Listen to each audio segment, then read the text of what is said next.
la fureur de l'apôtre Paul contre les apôtres du christianisme. La fureur de l'apôtre Paul contre les apôtres du christianisme. Nous avons déjà introduit ce thème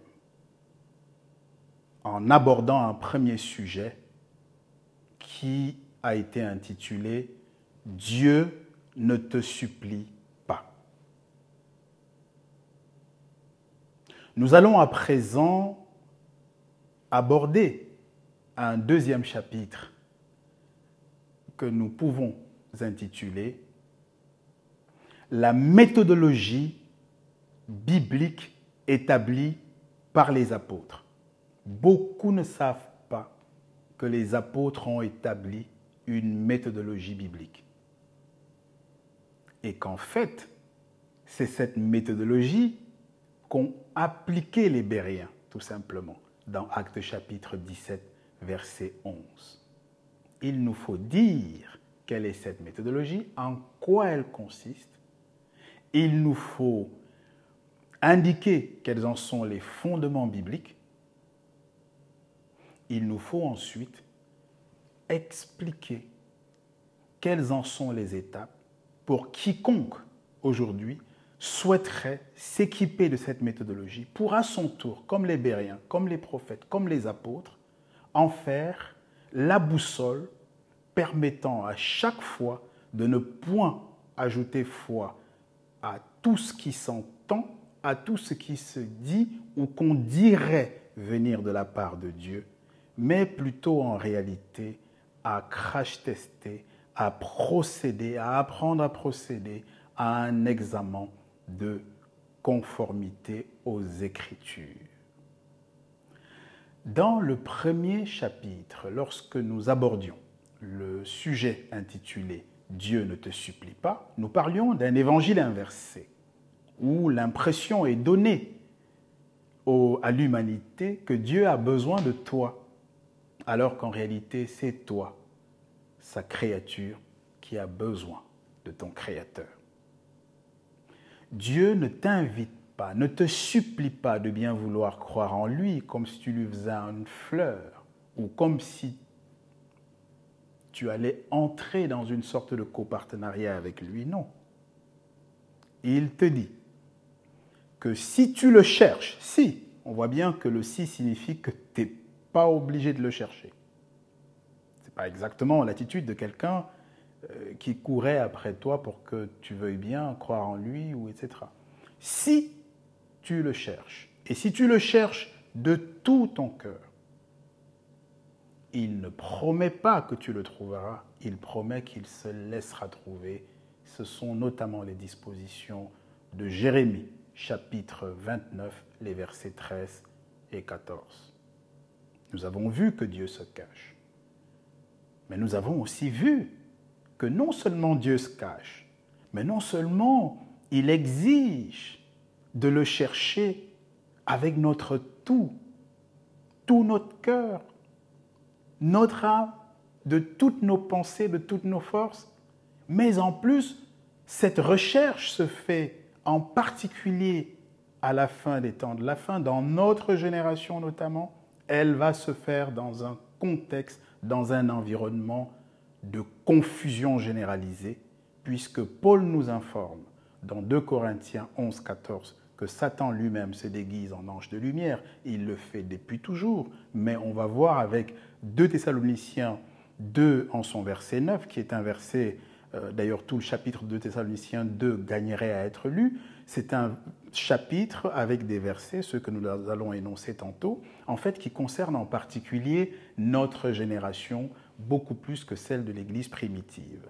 2 Thessaloniciens 2,9 nous prévient que l'impie apparaîtra et qu'il sera manifesté par la puissance de Satan, avec toutes sortes de miracles mensongers, toutes sortes de prodiges mensongers, toutes sortes de signes mensongers.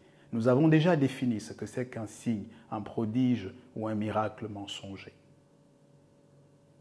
Il nous faut simplement, pour dire un dernier mot sur ce premier chapitre que nous vous invitons d'aller consulter, pour la fluidité des exposés qui vont suivre au sujet de la caractérisation de la fureur dont fulmine l'apôtre Paul aujourd'hui contre les apôtres du christianisme.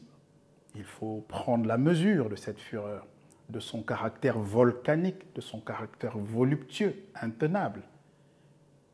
Et nous le déroulons à travers plusieurs chapitres pour la simplicité de l'exposé.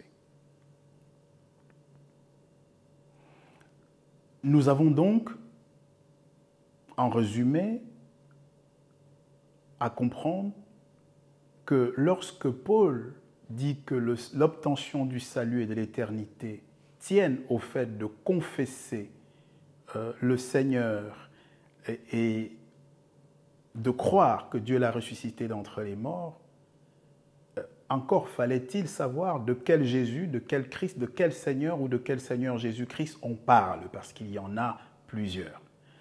Nos exposés ont permis de montrer qu'il y a plusieurs Jésus, plusieurs Christ, plusieurs Seigneurs. D'ailleurs, Matthieu 7, les versets 21 à 23 disent que des gens arriveront en disant « Seigneur, Seigneur, n'avons-nous pas invoqué ton nom ?» Parce qu'ils disent « au nom de Jésus », comme d'une formule incantatoire. Et Jésus-Christ lui-même, le véritable, dans Matthieu 24, 24, confirme qu'en réalité, il y aura après lui plusieurs Christ. Et l'expression donc véritable Christ ne provient pas de nous, elle provient des Écritures, par opposition à faux Christ ou à antichrist, parce que s'il y a un véritable, il y a un faux. S'il y a un faux, il y a un véritable. Et d'ailleurs, la dichotomie de ces expressions vise à souligner la nécessité d'authentifier de qui nous parlons lorsque nous disons, par exemple, que celui qui confesse de sa bouche le Seigneur Jésus et qui croit que Dieu l'a ressuscité des morts est sauvé. De quel Seigneur Jésus parlons-nous, puisqu'il y en a plusieurs? Et ces gens qui nous alertent en disant « N'ajoutez pas foi à tout esprit, éprouvez les esprits pour savoir s'ils viennent de Dieu, car plusieurs faux prophètes sont entrés dans le monde. » Et avec ce déploiement formidable de miracles, de prodiges mensongers, de signes mensongers, on ne peut plus en réalité, visuellement, sur la base des seules assurances, des seuls constats, des seules apparences, en voyant des événements, en voyant l'ancienneté d'un homme ou d'une femme de Dieu, en voyant sa dévotion apparente, en voyant l'épaisseur de sa communauté ou le succès de ses œuvres, on ne peut plus, en voyant le nombre de guérisons, le nombre de démons chassés, de personnes délivrées, le nombre de miracles accomplis, le nombre de prodiges accomplis,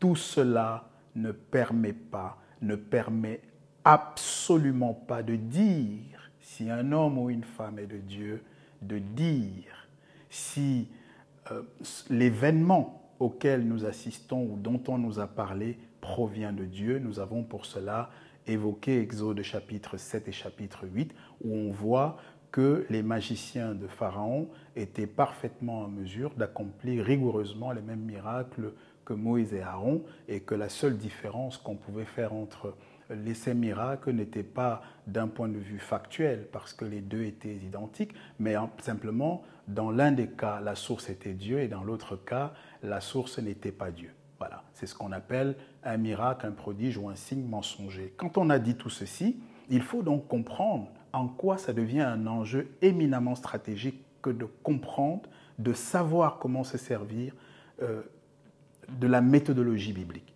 Donc il y a une méthodologie biblique. Cette méthodologie ressemble donc à une boussole qui va nous permettre, comme un équipement précieux, de naviguer, de nous orienter, et quel que soit ce que qui que ce soit vous dira, en entendant, vous aurez, grâce à cette boussole, la capacité de dire « j'éprouve les esprits » et je peux dire avec certitude que cet esprit est de Dieu et que celui-ci n'est pas de Dieu, même si il est déguisé en ange de lumière, même s'il y a un déploiement avec des manifestations, des événements surnaturels, miraculeux, impressionnants, rituelants, et tout ce que vous voulez, ça ne prouvera rien. D'ailleurs, 1 Samuel 16:7 dit que les hommes regardent aux apparences, tandis que Dieu, lui, considère les cœurs. Et il y a encore mieux, c'est dans Ésaïe chapitre 66, verset 2. Il y est écrit, voici celui sur qui je porterai mon regard, sur celui qui craint, qui soupire et qui craint ma parole. Quelle est donc cette méthodologie biblique établie par les apôtres? Premier point pour l'aborder, l'existence de cette méthodologie. On la voit énoncée dans notamment Éphésiens chapitre 2 verset 20, il est écrit « Vous avez été établis, parlant donc de la foi de ceux qui sont dans le véritable Christ, sur le fondement des apôtres et des prophètes. »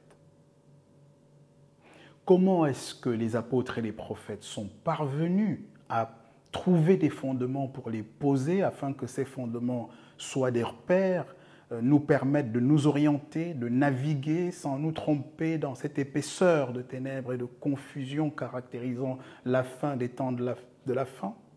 En réalité, nous en avons la recette, le secret, la clé dans Josué chapitre 1, par exemple, ou encore dans 1 Pierre 1, 10. Que disent ces textes? Josué chapitre 1, verset 8, il est révélé à Josué, à l'issue de la mort de son maître Moïse, la manière dont il pourrait marcher dans les pas de ce dernier. Il lui est simplement dit que tout tient à sa capacité à être régulier, à être constant, à être persévérant, à lire, relire, méditer, scruter les Écritures, de manière à ce qu'il puisse s'en nourrir de son âme et de son esprit exactement comme de la nourriture charnelle et matérielle pour nos corps. Et Pierre va encore plus loin. Et ce qui est intéressant dans le cas de Pierre, c'est que Pierre est un gars, pour dire les choses trivialement, du quartier. Pierre n'est pas un homme instruit comme Paul. En fait, c'est un pécheur.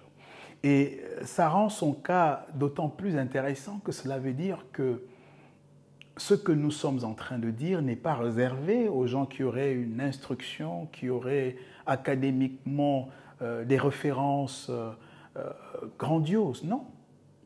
Pierre n'en a pas et pourtant il parle ici de la recherche, de la méthodologie biblique comme d'un maître.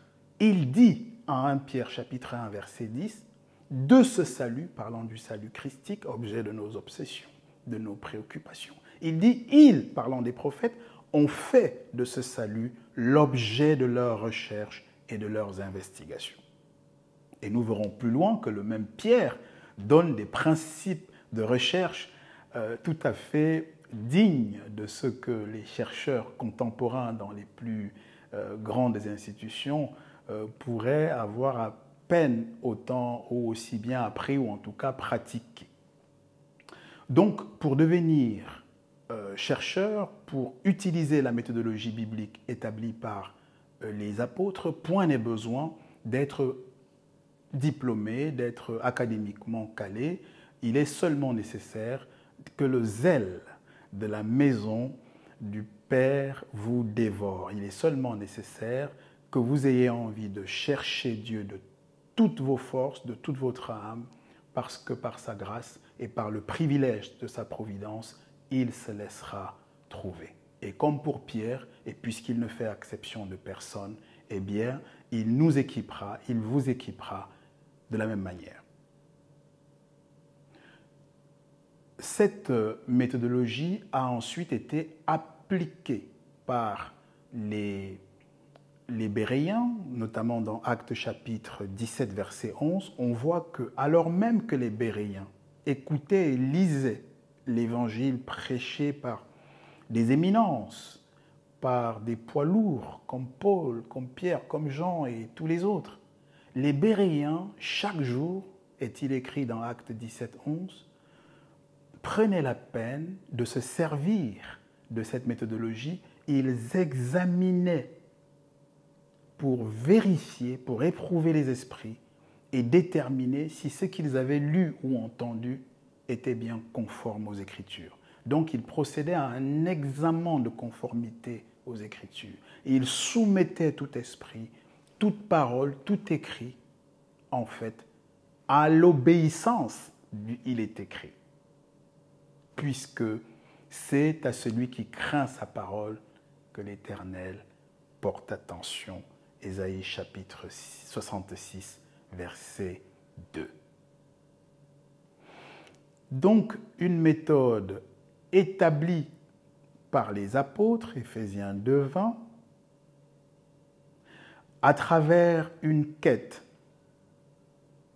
passionnée et passionnelle des prophètes et des apôtres, avec ce que cela comporte comme tâtonnement, comme effort de lecture, comme sacrifice de méditation, comme constance, comme régularité, comme persistance, si vous préférez, comme persévérance et patience. C'est ce que nous comprenons de Josué chapitre 1, verset 8 et de 1 Pierre 1, verset 10.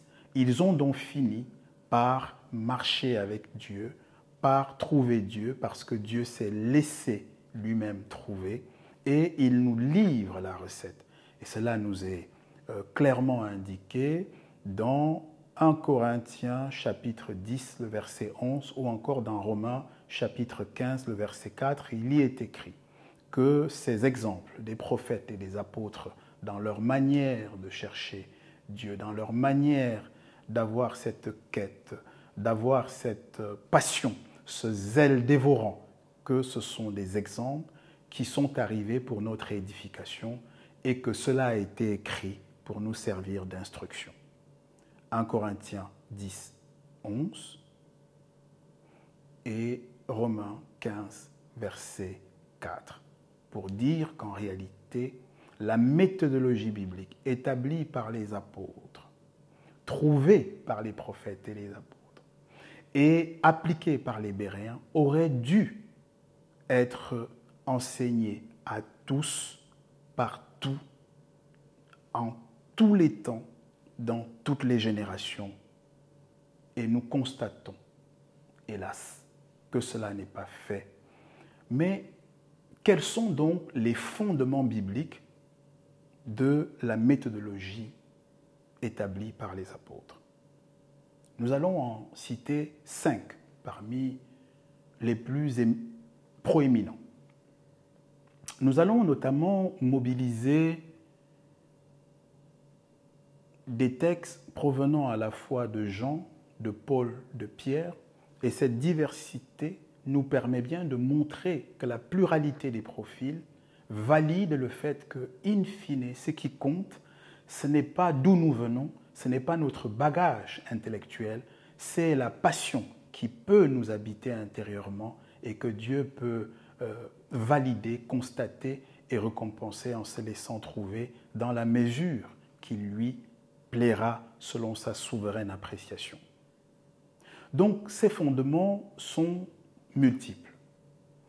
Nous allons par exemple considérer le fondement qui est tiré de 1 Jean 4, 1, qui nous dit donc d'éprouver les esprits. Et le relais nous est donné tout de suite par 2 Pierre chapitre 1, verset 10. Que dit 2 Pierre chapitre 1, verset 10? Il dit la chose suivante. Sachant très bien qu'aucune prophétie ne peut faire l'objet d'une interprétation particulière. Sachant qu'aucune prophétie ne doit faire l'objet d'une interprétation particulière. Autrement dit, une prophétie, une parole que vous entendez, doit être inscrite dans son contexte et nous devons vérifier à chaque fois que cela est conforme aux autres écrits, à la cohérence globale, ce qu'on peut aussi appeler à l'analogie de la foi, puisque le même Dieu ne se contredit point, en dépit des générations. Voilà pour ce qui est de la provision de 2 Pierre chapitre 1, verset 20. Donc Pierre ne s'est pas contenté de nous dire qu'il fallait se lancer dans une quête pour faire des recherches, faire des investigations. Il nous dit aussi qu'une des clés, c'est par exemple de s'interdire de faire une interprétation particulière d'une prophétie et de toujours considérer la cohérence globale et la conformité par rapport aux autres prophéties, par rapport aux autres écrits provenant du même Créateur. Une autre source que nous pouvons donc mettre en exergue, c'est Galates chapitre 3, verset 17. Que dit Galates chapitre 3, verset 17 ? Ce texte indique qu'une disposition que Dieu a donnée, qu'il a antérieurement confirmée, ne peut plus être annulée, quel que soit le cas. Galates chapitre 3, verset 17. Donc, Dieu ne va pas remettre en question quelque chose qu'il a promis, qu'il a donné et qu'il a même confirmé. C'est un des principes qui constitue un fondement de la méthodologie établie par les apôtres. Voilà donc le deuxième fondement. Le premier, 2 Pierre 1, 20. Le deuxième, Galates 3, verset 17. Le troisième, Romains chapitre 11, le verset 29. Dieu ne se repent pas de ses dons et de son appel. L'appel, par exemple, donné par Dieu à Abraham à travers l'alliance perpétuelle de Genèse 17, verset 7, cet appel-là ne peut pas être revoqué. Le fait qu'il ait promis à David avec serment qu'il mettrait sur son trône le fruit de ses entrailles à perpétuité, notamment dans le psaume 132, verset 11 ou le psaume 89, versets 4 et 5, n'est pas quelque chose qui peut être revoqué parce qu'il a déjà promis à David et donc il n'y reviendra pas. C'est d'ailleurs ce que dit le psaume 132, verset 11. L'Éternel a juré à son serviteur David, il n'y reviendra pas. Donc c'était la provision du principe énoncé par Romains chapitre 11, le verset 29. Autre fondement biblique de la méthodologie établie par les apôtres, 2 Timothée 2, verset 5. Un athlète n'est pas couronné s'il n'a pas combattu selon les règles. Exactement comme dans l'athlétisme ou dans n'importe quel sport aujourd'hui, si vous vous êtes dopé, si vous avez pris des produits illicites pour accroître vos performances, si vous êtes passé pour quelqu'un d'autre en termes d'identité, si vous avez triché, si vous avez fraudé, quelle que soit l'excellence de vos performances finales, elles ne valent rien. 2 Timothée chapitre 2, verset 5. Voilà le quatrième fondement que nous avons vu. Et nous avions donc 1 Jean 4, 1 qui dit « Éprouvez », on va aller d'ailleurs 1 Jean chapitre 4 du verset 1 au verset 3. « Éprouvez, n'ajoutez pas foi à tout esprit. Éprouvez tous les esprits pour savoir s'ils sont de Dieu, car plusieurs faux prophètes sont entrés dans le monde. » Verset 2 de 1 Jean 4. « À ceci, vous connaîtriez l'Esprit de Dieu. Tout esprit qui ne confesse pas que Jésus-Christ est venu en chair n'est pas de Dieu. » Verset 3 de 1 Jean 4. En revanche, tout esprit qui confesse que Jésus-Christ est venu en chair est de Dieu. Récapitulons. Jean ne se contente pas de prescrire d'éprouver les esprits pour savoir s'ils sont de Dieu. Il ne se contente pas davantage de nous avertir qu'il y a plusieurs faux prophètes, donc qui disent des choses qu'en entendant, nous pourrions être tentés, séduits de croire. Or, conformément à Romains chapitre 10, verset 17, la foi doit venir de la parole de Christ.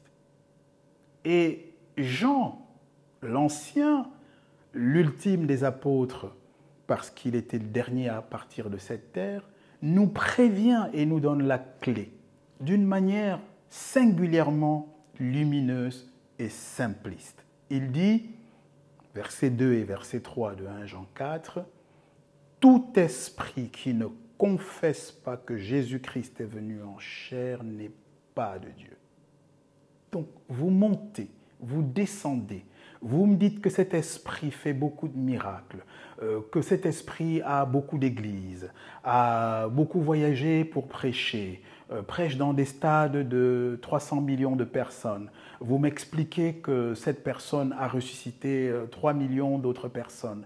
Vous m'expliquez que sa fortune dépasse celle de toutes les fortunes du Golfe.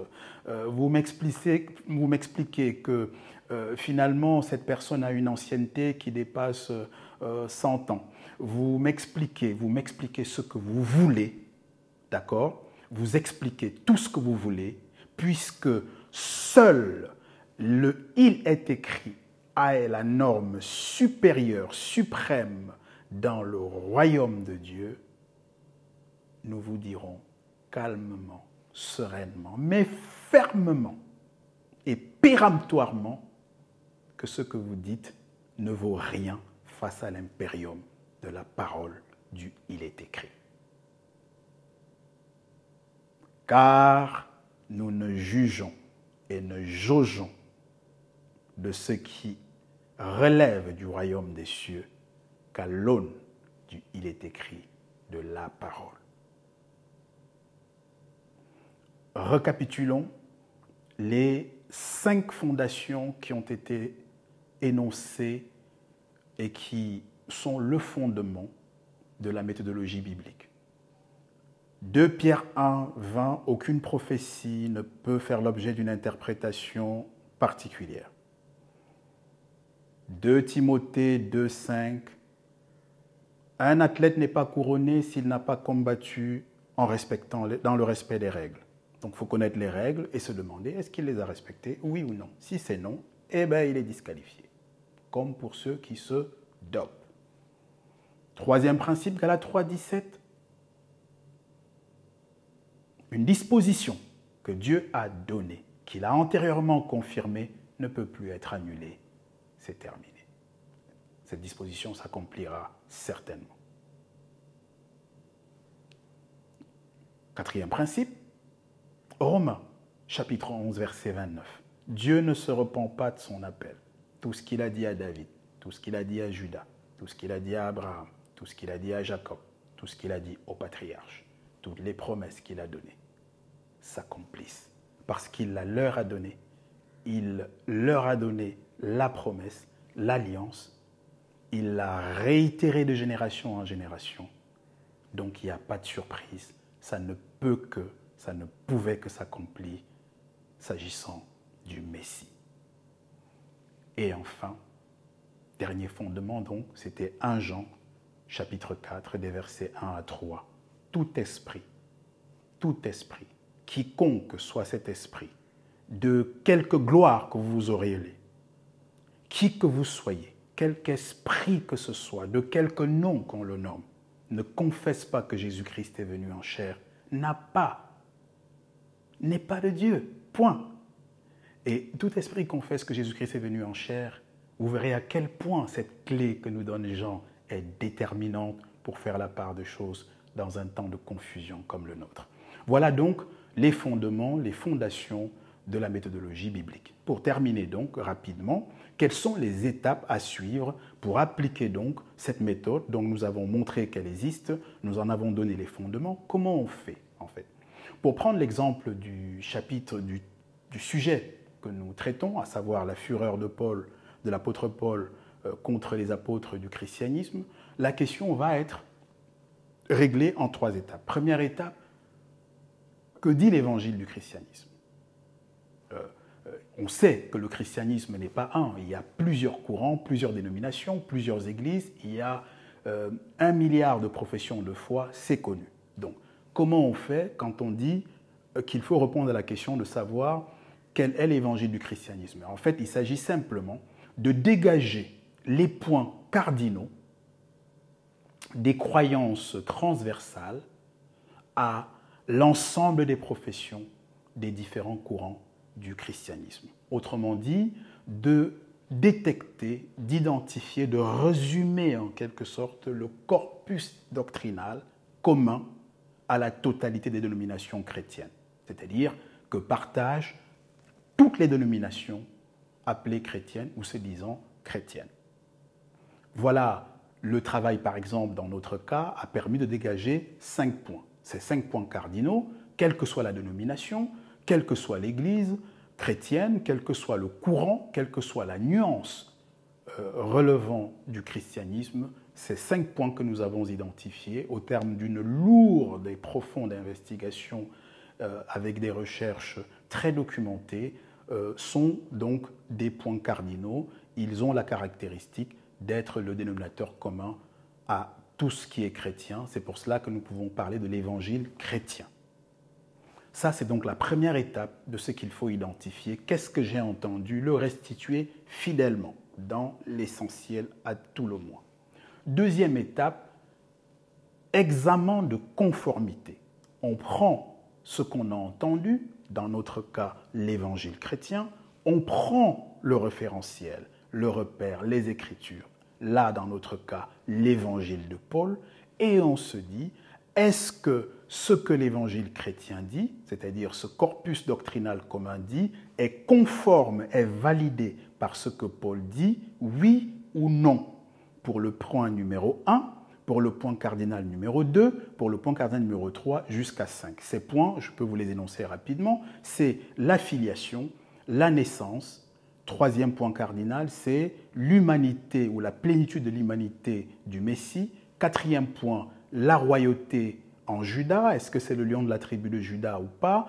Et cinquième et dernier point, le salut, parce que nous avons découvert qu'il y a 2 écoles dans le christianisme, ceux pour lesquels le salut, c'est la foi et les œuvres, ceux pour lesquels c'est uniquement la foi. Mais nous montrons qu'en réalité, c'est un faux débat que ces courants du christianisme ont organisé comme le font les politiques quand ils organisent une opposition de droite, de gauche, mais en fait qui pensent globalement la même chose. En réalité, la question n'est pas avec ou sans les œuvres ou la foi. La question, c'est de quel Jésus parlez-vous?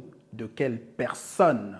De quel Christ? De quel Seigneur? Une fois que nous avons déterminé de quel Seigneur, bien entendu, nous concédons qu'il n'est pas compliqué de comprendre que Romains 10, verset 9, dit clairement qu'il suffit de confesser le véritable Christ, à condition que ce soit le véritable, sans les œuvres, pour être sauvé.